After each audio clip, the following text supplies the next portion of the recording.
د په اسلام باندې په اسمون کې فرشته خوشي مناوله. حضرت عمر رضی الله تعالی یو داسې صحابي دی چې د په اسلام باندې پنځه باندې خلک خوشي مناوله، په اسمون کې فرشته خوشي مناوله.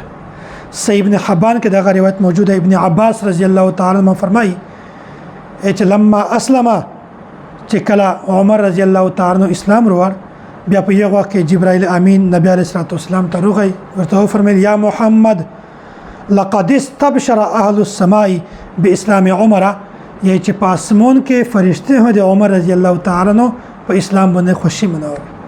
څومره غټه خبره ده. نو اسخه نبی علیه الصلاه والسلام دا خبرند بیان کړي چې ارحم امتي بامتي ابو بکر واشدهم في امر الله عمر، چې د دین په معاملې کې په ټول نه سخت د عمر بن خطاب رضی الله تعالی عنہ. او بل نبی علیه السلام فرمای اللهم اعز الاسلام بعمر بن الخطاب او بعمر بن هشام، یا الله په دغه دعا کې د یو په ذریعہ سره اسلام ته تقویت قوت ور نصیب کا. نو دا هغه صحابي دی چې په دنیا کې خو خلق و په خوشول، په آخرت په اسمون کې فرشته په دا باندې خوشالي مناوله.